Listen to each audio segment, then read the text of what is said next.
اپنے چند ٹوٹے پھوٹے الفاظ کے اندر آپ کے سامنے انشاءاللہ عز و جل اپنے دل کی کچھ باتیں آپ کے سامنے رکھنے کی کوشش کروں گا۔ سب سے پہلے تو میں عرض کرتا چلوں کہ خصوصاً علامہ سید شہنشاہ حسین نقوی صاحب جب انہوں نے گزشتہ سال بھی اس پروگرام کا انعقاد کیا یہاں پر، جب بھی میں ان سے ملا ہوں، ہماری چند مختصر ملاقاتیں ہوئی ہیں، لیکن جب بھی ان سے گفتگو ہوئی انہیں اسی درد کے اندر ان کے دل کو بھرا ہوا پایا کہ مسلمانوں کے دو بڑے گروہ اہل سنت والجماعہ اور اہل التشیع، ملک پاکستان کے اندر ایسی فضا قائم کی جائے کہ لوگ یہاں پر نفرت، تعصب، عصبیت، حسد، تکفیر سے باہر نکل کر وحدت، محبت، امن اور سکون کی جانب آئے۔ اس کے لیے اہل البیت علیہم السلام وہ وصی رسول ہیں کہ جس پر آج ہم پوری امت، تمام مسلمانوں کے فرقوں کو جمع کر سکتے ہیں۔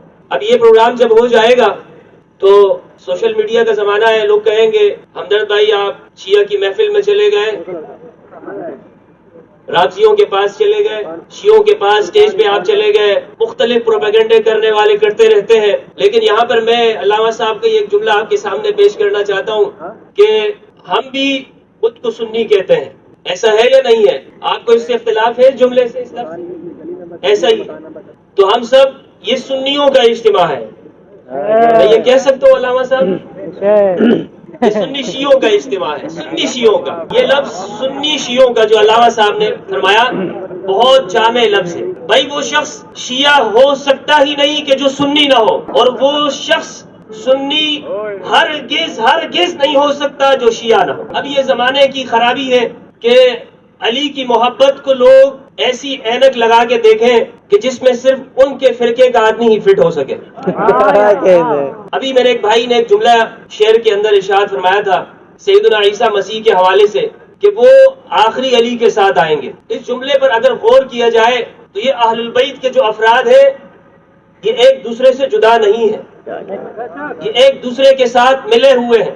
اول کا انکار آخری کا انکار ہے، آخری کا انکار اول کا انکار۔ میں نے ایک محفل میں یہ بات عرض کی تھی کہ آج ہمارے پاکستان میں ایک شخص کھڑا ہوتا ہے کہتا ہے میں امام مہدی ہوں، دوسرا پتھر اٹھاؤ کہتے ہیں امام مہدی ہیں، آوازیں آتی ہیں لوگ پہچان نہیں سکتے، پوچھتے ہیں مفتی صاحب کوئی پہچان کا طریقہ بتائیں۔ میں ان سے عرض یہ کرتا ہوں علی کو پہچانا ہے؟ علی کو امام مانا ہے؟ اگر تمہارا فرقہ، اگر تمہارا مسلک، اگر تمہاری جماعت، اگر تمہاری مسجد، اگر تمہارا ممبر علی کو امام نہیں سمجھتا، علی کو امام ماننے سے اس کی سنیت خطرے میں آ جاتی ہے، اس کا مسلک خطرے میں آ سکتا ہے، اس کا فرقہ ڈوب جاتا ہے، اس کے جندے بند ہو جاتے ہیں، اس کا مفتی وہ پھنس جاتا ہے، اس کا دارالافتاء بند ہو سکتا ہے، اس کا مرکز وہ ارشاد سے ختم ہو سکتا ہے، اس کی فنڈنگ رک سکتی ہے۔ تو مجھے بتاؤ جب آخری امام آئیں گے تم کس منہ سے کہتے ہو کہ ہم امام مہدی کے صف میں ہوں گے، ہم دجال کے خلاف ہوں گے، ہم لشکر مہدی میں ہوں گے؟ تمہارا ایمان کیسے گوارا کرتا ہے کہ جب تم نے پہلے امام کو نہ مانا، پہلے امام کا انکار کیا، تو تب تم آخری امام کو کیسے ایمان سکتے ہو؟ اہل البیت علیہ السلام یہ ایک دوسرے کے ساتھ ساتھ ہے۔ مکمل خطاب تو انشاءاللہ عز و جل ہم سب مل کر علامہ یاسین قادری صاحب کا سنیں گے۔ میں مختصر جملے عرض کر کے آپ سے اجازت چاہوں گا۔ اہل البیت رسول اللہ کی وہ وصیت ہے۔ میں اکثر کہتا ہوں اور مجھ سے لوگ یہ بات کرتے ہیں مفتی صاحب آپ کو کوئی اور کچھ نہیں آتا اور کچھ بھی آپ کو نہیں آتا۔ میں کہتا ہوں میرے پاس نہ لطیفے ہیں، نہ ممبر پر بیٹھ کر میں آپ کو ہنسا سکتا ہوں، نہ کہانیاں سنا سکتا ہوں، نہ میں آپ کو کوئی شادی کے فضائل سنا سکتا ہوں۔ آپ کی تو جو طلاقیں وہ بھی سنت کے مطابق نہیں ہوتی ہیں، لیکن شادی تو دور کی بات ہے۔ لیکن اتنا مجھے ضرور پتا ہے، اتنا مجھے ضرور معرفت ہوئی کہ رسول اللہ نے صلی اللہ علیہ وآلہ وسلم اس امت کے لیے ثقلین کو چھوڑا ہے، اور یہ وہ وصیت ہے۔ آج بڑے سے بڑا مفکر اس قوم کے مسائل کا جب حل بتاتا ہے، وہ کہتا ہے بڑی کانفرنس منعقد کر کے، وہ کہتا ہے اس امت کے مسائل کا حل فلاں مسئلے میں ہے، اس امت کے تمام مسائل کا حل وہ شیعہ سنی وحدت کے اوپر ہے، کوئی کیا حل دیتا ہے۔ لیکن محمد عربی صلی اللہ علیہ وآلہ وسلم نے جو حل دیا اور صحابہ کو گارنٹی دی، 1,24,000 صحابہ کے مجمع میں عرفہ کے میدان میں کھڑے ہو کر اپنی اونٹنی قصوہ پہ رسول اللہ صلی اللہ علیہ وآلہ وسلم نے فرمایا، اے میرے صحابہ، کس سے خطاب کیا؟ صحابہ سے بولیے، صحابہ کرام سے۔ کس سے خطاب کیا؟ صحابہ کرام سے۔ صحابہ کرام سے۔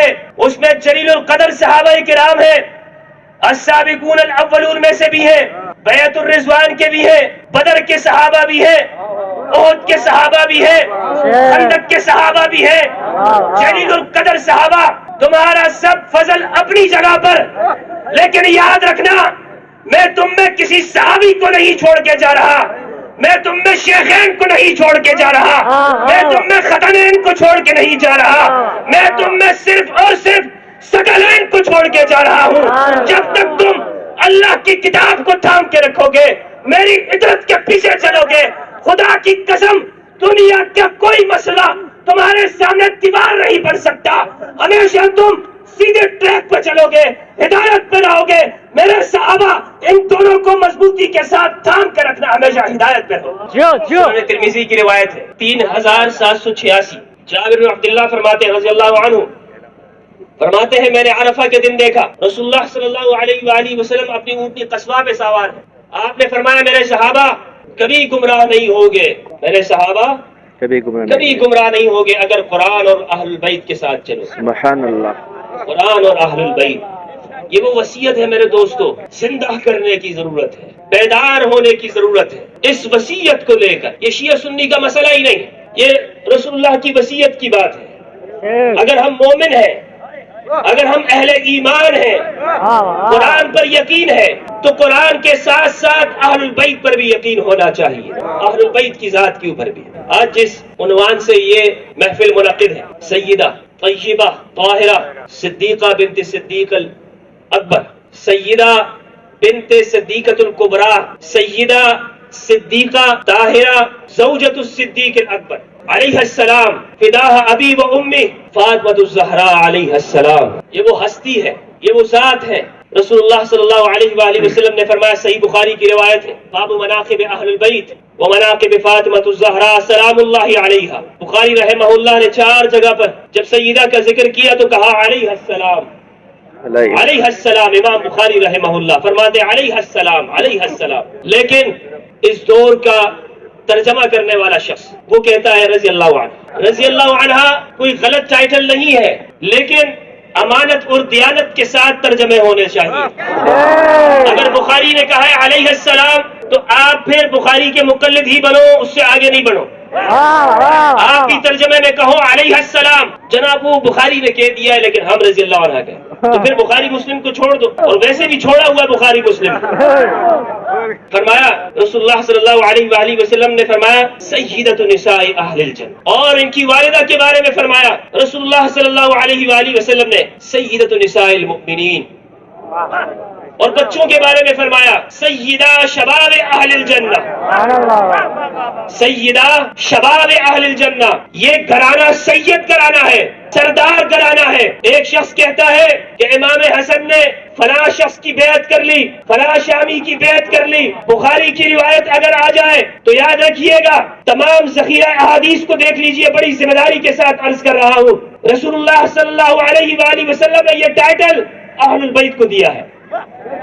سیدنا، ہمارے سردار، ہمارا آقا اور مولا، جسے پیغمبر آقا اور مولا کہے، جسے پیغمبر سردار کہے، جسے پیغمبر سید کہے، ہونا یہ چاہیے کہ اس کے ہاتھ بھی بیعت ہو، نہ کہ اس کے ہوتے ہوئے کسی اور کے ہاتھ پہ بیعت کی جائے۔ سیدہ کے بارے میں فرمایا سلام اللہ علیہ سید نساء اہل الجنہ، جنتی خواتین کی سردار۔ اور بخاری کی روایت ہے کہ رسول اللہ صلی اللہ علیہ وآلہ وسلم احترام میں کھڑے ہو جایا کرتے، ہاتھ چوما کرتے تھے، اور مرض الوفات کے اندر جو کان میں سرگوشی کی تھی، جب بعد میں پوچھا گیا تو فرمایا کہ پہلی بات تو یہ ہے کہ اپنے وصال کی خبر دی، اور دوسری بات یہ فرمائی کہ سب سے پہلے تم مجھ سے عاملو، سب سے پہلے تم مجھ سے عاملو کی۔ سیدہ کی ولادت اہل سنت والجماعت کی تاریخ میں، شیعہ نقطہ نگاہ میں تھوڑا سا اس میں اختلاف ہے، لیکن یعنی ایک قول اہل سنت میں یہ ہے کہ جب رسول اللہ کی عمر مبارک 35 سال تھی تو سیدہ کی ولادت ہوئی، ایک قول یہ ہے کہ جب آپ کی عمر مبارک 41 سال تھی، ایک قول یہ ہے کہ جب رسول اللہ کی عمر مبارک 45 سال تھی، اعلان نبوت کے 5 سال بعد۔ جو بھی معنی رکھا جائے، جس بھی تاریخ کو لیا جائے، بہرحال السابقون الاولون من المہاجرین والانصار والذین اتبعوہم باحسان رضی اللہ عنہم ورضوا عنہ، اس قرآن کی آیت سورہ توبہ کی آیت نمبر 100 کے تحت سیدہ اہل البیت میں بھی ہے، السابقون الاولون میں بھی ہے۔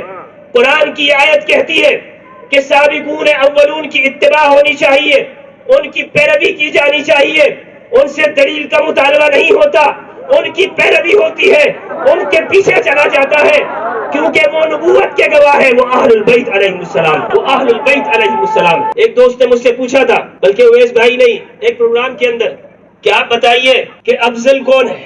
اگر بات افضلیت کی ہو اور آپ یہ پوچھنا چاہیں ایک ایسے شخص سے کہ جس نے اپنی زندگی کا بیشتر حصہ وہ اہل سنت معاشرے میں گزارا، کوئی شخص پریشان ہو سکتا ہے کہ میرے فرقے کے عقائد خطرے میں پڑ سکتے ہیں، لیکن اگر اہل البیت کی معرفت آپ کو ہو اور اہل البیت کے اس گھرانے کا مطالعہ کیا ہو اور احادیث کے ذخیرہ دیکھا ہو اور رسول اللہ کی نسبت کا احترام سینے کے اندر موجود ہو کہ رسول اللہ کے خون کی کیا قیمت ہو سکتی ہے، رسول اللہ کی شہرت کی کیا قیمت ہو سکتی ہے، کائنات کا کوئی شخص مجھے یہ کہہ دے کہ رسول اللہ کے خون کے ایک قطرے کی قیمت یہ ہے، تب میں بتا سکتا ہوں کہ سیدہ کی کیا قیمت ہے۔ اس لیے وہ شخص، بلکہ میں خود کو بہت بڑا ظالم کہوں گا، بہت بڑا جاہل شخص کہوں گا کہ میں تردد کا شکار ہو جاؤں اور میں یہ کہوں کہ سیدہ افضل ہے یا فلاں افضل ہے، کوئی اور شخص افضل ہے، مجھ سے بڑا جاہل کوئی نہیں ہوگا، اس لیے کہ رسول اللہ نے فرمایا، صحیح بخاری کی روایت ہے مسور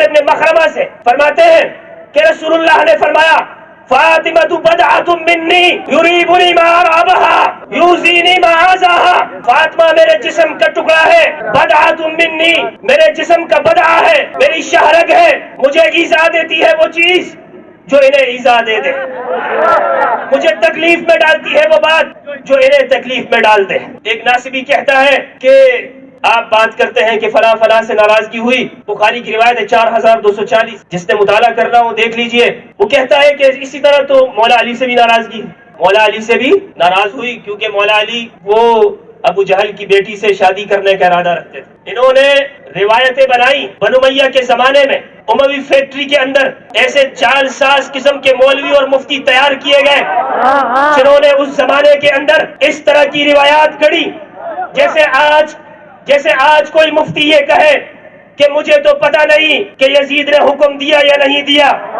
مجھے تو پتہ نہیں کہ حسین کو کس نے شہید کیا، مجھے تو پتہ نہیں۔ ارے بھائی، غیر مسلم کو پتہ چل گیا، مفتی کو نہیں پتہ چلتا۔ وہ علی، صحیح مسلم کی روایت ہے، کتاب الایمان کے اندر روایت کا نمبر ہے 240، امام علی فرماتے ہیں، امام علی نے فرمایا کہ مجھ سے نبی امی نے یہ عہد کیا ہے، والذی فلق الحبہ وبرأ النسمہ انه لعهد النبي الامي الي یا علی لا يحبك الا مؤمن ولا يبغضك الا منافق۔ اے علی، صحابہ بھی کہتے ہیں، سنن ترمذی کی روایت ابو سعید خدری فرماتے ہیں کہ ہم منافقوں کی پہچان کرتے تھے رسول اللہ کے زمانے میں، علی کے ذکر کو کر کے منافقوں کے چہرے کو دیکھتے تھے، ان کے چہرہ بدلتا ہے یا نہیں بدلتا، ہم علی کا ذکر کرتے جاتے، منافقوں کا رنگ بدلتا جاتا تھا۔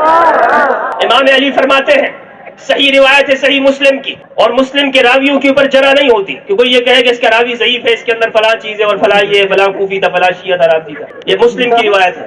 فرماتے ہیں رسول اللہ صلی اللہ علیہ وآلہ وسلم نے مجھ سے یہ وعدہ کیا ہے، علی، اس ذات کی قسم جس نے روح کو پیدا کیا، اس ذات کی قسم جس نے دانے کو چیرا، اے علی، تجھ سے صرف مومن محبت کرے گا اور منافق بغض کرے گا۔ علی معیار ہے، اہل البیت معیار ہے، اہل البیت ضمانت، ہدایت کی ضمانت ہے۔ میں آخر میں پھر یہ عرض کرتا چلوں کہ بات شیعہ سنی کی نہیں ہے، بات حق کی ہے، بات ہدایت کی ہے، بات وحدت کی ہے، ملک پاکستان کی ہے۔ اس ملک پاکستان کے اندر ہم نے دیکھا کہ کبھی صحابہ کے نام پر، کبھی دفاع صحابہ کے نام پر شیعہ نوجوانوں کی ٹارگٹ کلنگ کی گئی، محبان اہل البیت کو مارا گیا، یہاں پر ان لوگوں کا قتل کیا گیا بنو امیہ کے اس زمانے کی طرح کہ جب علی کا نام لینا بھی پابندی تھی، علی کے نام لینے پر بھی لوگوں کی گردنیں اتار دی جاتی تھی، علی کا نام لینے پر سینسرشپ عائد تھی، اسی طرح آج بھی اس جگہ کے اوپر ایسا ہی ہوتا ہے۔ ہمیں نہیں معلوم کہ علی کے چاہنے والوں کے ساتھ کل کیا ہو، لیکن میرا آخری جملہ سنتے جائیے گا، اسے امانت رکھیے گا اپنے پاس۔ رسول اللہ نے اس امت کے لیے ہدایت الثقلین چھوڑا ہے، رسول اللہ نے اس امت کے لیے ہدایت کسی کو نہیں، صرف ثقلین کو چھوڑا ہے۔ والسلام علیکم۔